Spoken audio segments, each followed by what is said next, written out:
بسم الله الرحمن الرحیم. قدرمندو لیدونکو او اوریدونکو او ګرانو هیوادوالو سلامونه او احترامات مې ومنئ. نن 21 د اپریل کال 2016 چې د سې شنبې ورځ سره سمون خوري ستاسو خدمت کې حاضر یم. نن د افغانستان پاکستان د کړکېچ متعلق همدارنګې نړیوال موضوعات، پاکستان کې د ایران امریکې ترمنځ د خبرو اترو دوهم پړاو، همدارنګې د ایران د خوا نه د نه راتګ اشارې، د امریکې د خوا نه د ګواښونه، همدارنګې د روس او د چین د خوا نه ګواښونه، په منځ د اسرائیل او د ترکیې باندې ګواښونه، همدارنګې د امارات متحدې خپلې پیسې د امریکا نه غوښتل، د روس عربستان سعودي اړیکې د چین سره، داسې ډېر زیات مسایل او مختلف موضوعات دي چې نن ټول مهم دي. کوشش کوم چې په همدغه 20 دقیقو یا څه د پاسه 20 دقیقو کې وشم کولی دا ټول راټول کړم او تاسو سره شریک کړم. د ټول نه مخکې لومړی خبر راځو خپل د افغانستان او د پاکستان متعلق دی. په پاکستان کې یعنې د ډیورند د کرښې اغاړه په بنو کې د ګاندي چوک سره په پوځیانو باندې بمي چاودنه شوې ده چې په دې کې نظامیانو ته کافي زیات تلفات اوښتي دي. 10 تنه عالی رتبه افسران وژل شوي دي، 80 تنه فوجیان زخمی او مړه دي او په دې توګه دلته ډیره لویه ضایع پاکستان پوځ ته واقع شوې ده. همدارنګې افغانستان د ګوادر بندر باندې د ډرون برید کړی دی، یعنې د بې پیلوټه تیارو برید کړی دی او هلته خپل اهداف وهلي دي او ویلي چې کامیاب وو. همدارنګې افغانستان د کراچۍ په بندر کې هم برید کړی دی او د ډرون په ذریعه کړی دی او هلته څو پولیس افسران وژل شوي دي او څه هم ټپیان شوي دي. بالمقابل پاکستان ادعا کړې ده چې د دوی ډرون د نیمروز ولایت په تراغلی دي او هلته یو هدف ویشتلی دی چې د دوی دا ادعا کړې ده چې کوم موټر چې دوی هلته خپل د هدف قرار کړی دی وهلی دی د هغه د ډاکټر نظر الله بلوچ موټر او ډاکټر نظر الله بلوچ پکې وژل شوی دی چې دا د BLA یعنې بلوچستان د ازادي غوښتونکو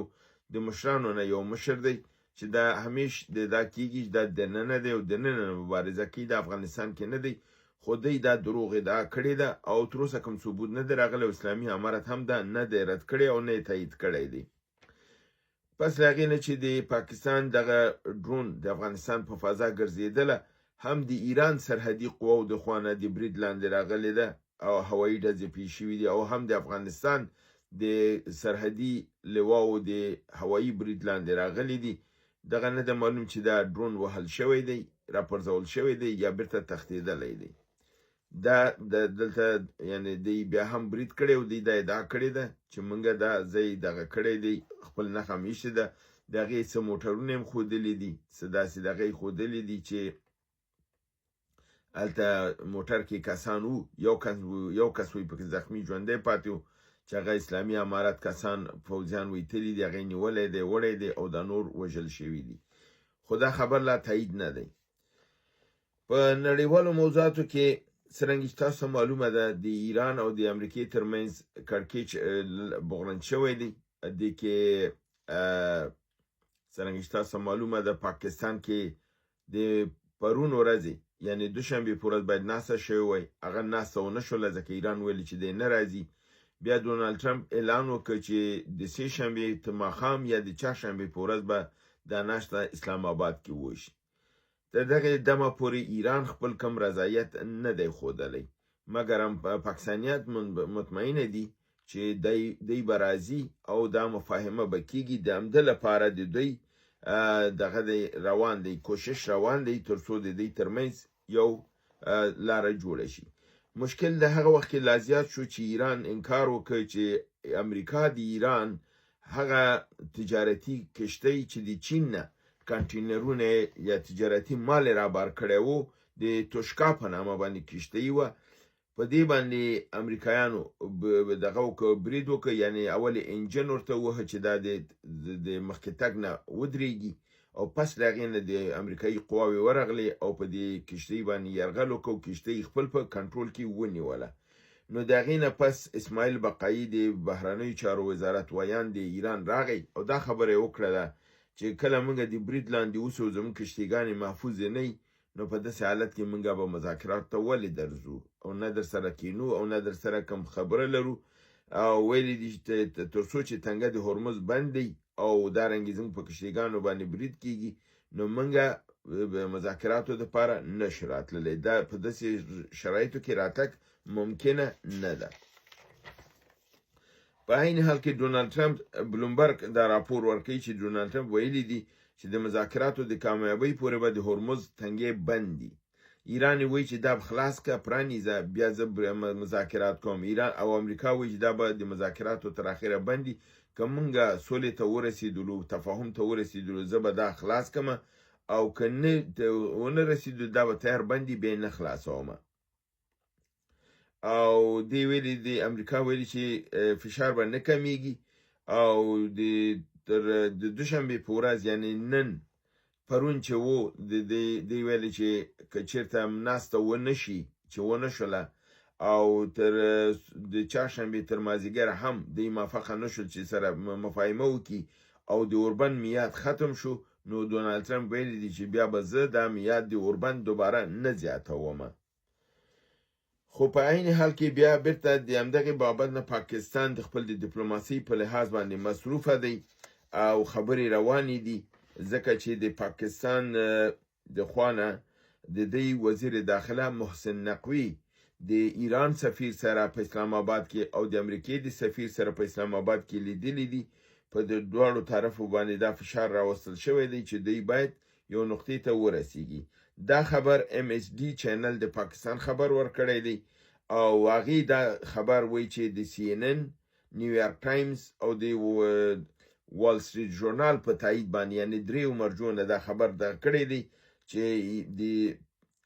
امریکې د خوا نه به جي ډي وینس راځي چې مخکې ډونالد ټرمپ ویلي و چې دا چې نرم سړی د ایرانیانو غواړي دا به نه راځي اما اوس هغه ویلي دي چې دا به راځي د مذاکراتو مشري به همدای کوي او د ایران د خوا نه ویل کېږي سره د تر اوسه ایران منلې نه ده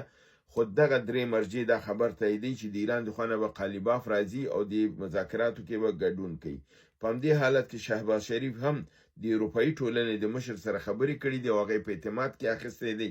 او دا دغه کړی دی چې د دوی سره به دا خبرې دا مذاکرات چې دي دا به کیږي او خبره به د سولې خواته ځي ځکه چې دغه چې دي اروپایي ټولنه هغې په دې کوشش کې دي چې باید د هرمز تنګې راخلاص شي. نو په همدې بابت بیرته د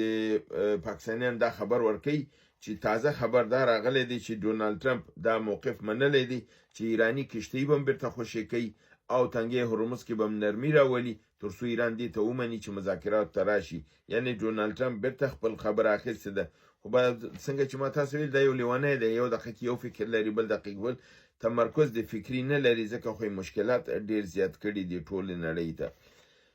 په همدې حال کې عباس عراقچي سره سرګي لاوروف او اسحاق ډار دواړو خبرې کړي دي.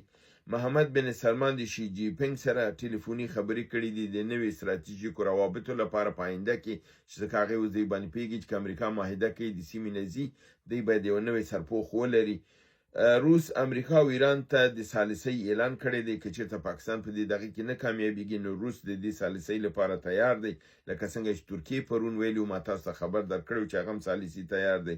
مکرون ټلیفون کړی دی او د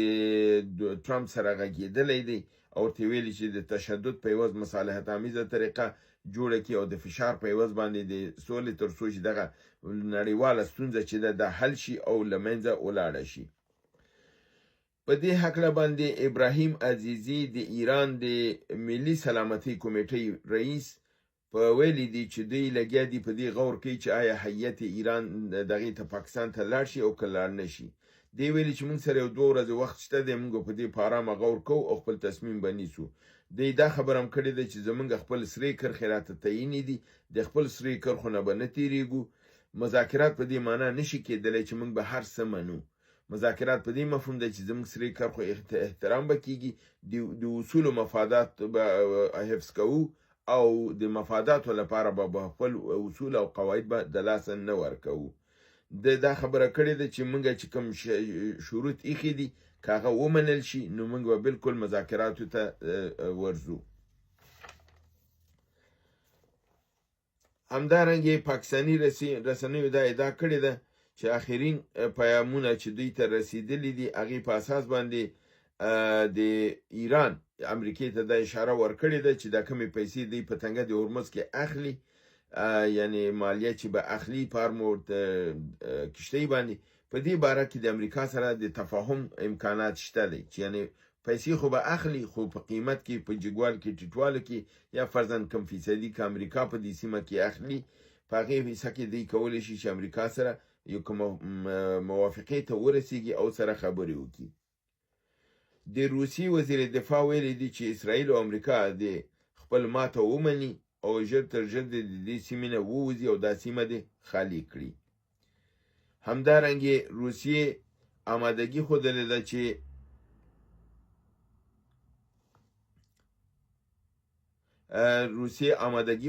ده چې د جنگ په صورت کې که امریکا او اسرائیل پر ایران باندې برید وکړي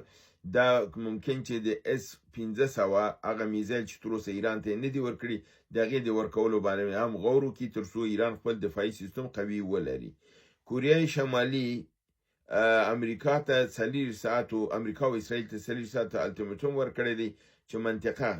پرېږدئ، تنګی هرمز خوشې کړئ، که نه که تاسو په ایران باندې برید وکړئ زه په اسرائیل باندې به اتومي برید کوم. ترکیې یو ځل بیا اسرائیل ته ویلي دي چې بریدونه که پر ایران او لبنان ونه دروي نو دی به پر اسرائیل باندې برید وکړي. یسرال کارټس د اسرائیلو وزیر دفاع ویلي چې ترکیه یو کاغذي ببر دی، د خبرو نه علاوه یې د لاسه څه نه راځي او د خپل پزي باندې د آرامه کینی د هیڅ شی کولی نشي او موږ چې کوم پروګرام لرو موږ به هغه مخې ته وړو او زمونږ مخه څوک نیولی نشي. او د زه فکر کوم دې خبره کې واقعیت دی چې دا اسلامي ملکونه چې دا چغې پغې وهي غیر د ایران نه ټول ببرشیران کاغذي دي، که پاکستان دی که مصر دی که سعودي دی که ترکیه ده، دا څوک چې غلام دغه نه کوي، غومبر نه کوي، دا داړې نه وهي د پړانګانو، داړې هغه څوک وهي چې عملي میدان ته راځي، لکه ایران چې راغی عملي نرغوندې ودرېدلی دی، دغسې ووهل پوځونه یې ورته په ځمکه والي دي. ما ته په دې اسلامي نړۍ کې تاسو راته وښایئ چې کوم یو د بل داسې دی. ترکیه خو هسې بغارې وهي، هېڅ کوم د عمل د لاسه یې چې کېږي نه، بس سړي چرت خرابوي. همدارنګې امارات متحده عربي پس له هغې نه چې د پاکستان نه خپلې پیسې واخیستلې اوس یې امریکې نه هم خپلې پیسې غوښتې دي او هلته د دوی په میلیاردونو سرمایه گذاري ده، پانګونه ده او دوی قرضې هم ورکړي دي امریکې ته، نو اوس یې خپلې پیسې غوښتې دي او دی ویلي دي چې موږ پس له دې امریکې اډې په خپل خاوره کې نه غواړو، د دوی اډو ته ضرورت نشته دی، موږ د خپل د دفاع توان لرو او د خپل د ځان لپاره به داسې اسلحې واخلو چې موږ خپله نور پس له دې وشو کول استعمال کړو او موږ بل چاته محتاج ونه اوسو. عبدالله خالق عبدالله یو د امارات متحده د مشرانو نه دا ویلي دي چې موږ د امارات متحده عربي پایګاګانو ته اړیکه ضرورت نه لرو، امریکا یو بار د مسؤلیت زمونږ پر اوږو باندې و ځکه چې د خپل ستراتیژیکه دغه برنامه نه درلودله، یعنی دی ما دا وایي چې موږ دونه پیسې ورکړو، موږ ویل دا به زموږ نه دفاع وکړي، دوی خو د خپل د ځان دفاع دپاره پروګرام نه درلوده، نو زموږ لپاره یې څه پروګرام درلوده، زموږ ټولې پیسې ضایع شولې، نو ښه دا ده چې امریکا دلته نه اوسي، موږ په دغې پیسو ځان ته خپله دفاعي آلات اخلو، خپل دفاع پس له دې خپله کوو، امریکا ته ضرورت نشته دی. ایله چې دوی هوښیار شول، الحمدلله چې دوی هوښیار شول، خدای دې دوی هوښیار کړي، که نه د دوی نه نور قمقل خلک په مخ د ځمکه کې نشته. ایران د امریکایي د کښتیګانو رانږدې کېدو له کبله چې تنګي هرمز ته رانږدې شوي دي او ډېر زیات تعداد دی، ویل کېږي چې 12,000 ماینونه فرش کړي دي او ویل کېږي چې 1395 کیلومتره مربع ساحه یې په دې ماینونو باندې نیولې ده، خو د ماینګذارۍ نه بر علاوه یو محفوظه لار د نقشې په طور پرېښې ده چې هغه صرف ایران کولی شي چې کوم کښتۍ راتېرېږي او یا وړي یا بیرته راوړي د دغې نقشې په اساس باندې به چې ایرانیانو سره ده هغه کسان به ځي او راځي نور هر یو به په دې سیمه باندې نشي راتللی او امریکایانو ادعا کړې ده چې موږ منشکن خپل خاصې کښتیګانې چې په دې دغه کې دنیا کې ساری نه لري او ډېر قوي دي دا موډرن سیستم دی موږ راوړی دی او دا ماینونه پاکوله موږ ته مشکله نه ده دا ماینونه به موږ ډېر زر بیرته پاک کړو دا خبره دوی کړې ده په عین حال کې چین امریکا ته خبرداری ورکړی دی چې دوی به د ایران نه په هغه صورت کې که چېرته په تهران او په ایران باندې حمله وشي دوی به د ایران تر څنګ ودرېږي او د ایران نه به مستقیما دفاع کوي د امریکا او د اسرائیل د برید په صورت کې او د دې برید ته بې ځوابه به نه پاتې کېږي او موږ د حملې حق لرو ځکه چې زموږ په سیمه باندې برید کیږي دا خبر چې دی فرانسوي رسانۍ په فرانسوي ژبه باندې نشر کړی دی د کوم بلې مرجع نه دا خبر لا تایید شوی نه دی هغې د شي جی پینګ د خولې نه دا خبر په فرانسوي ژبه باندې راپور کړی دی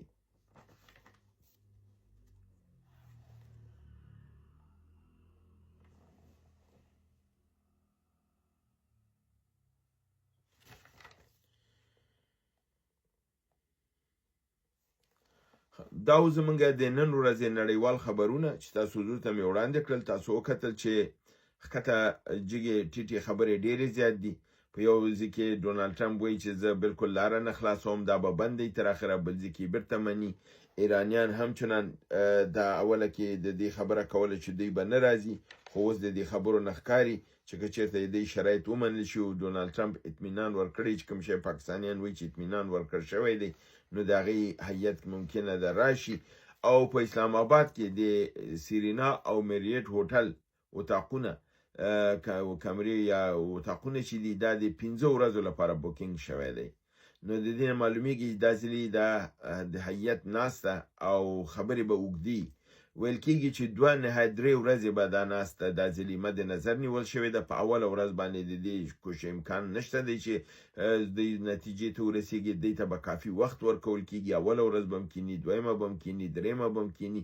د همده لپاره دې ته لپاره هغه هوټلونه ریزرو شوي دي او د احتیاط لپاره 15 ورځو لپاره ریزرو شوي دي ممکن خبرې په 2-3 ورځو کې خلاص شي او که 2-3 ورځو کې خلاص نشي نو هلته به دوی وخت لري 4-5 ورځې پورې دوی وایي چې دا ممکن دا خبرې دا ځلې اوږدې وسي خو پایله او نتیجه به ضرور لري ځکه چې بې پایلې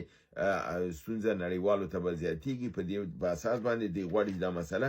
په هر صورت باندې چې حل شي او د دې منجلاب نه ټول وځي هیله د برنامه وګورئ خو کې دوستان سره شریکې تر بل برنامه تاسو په لوی رب العزت سپارم و ما علینا الا البلاغ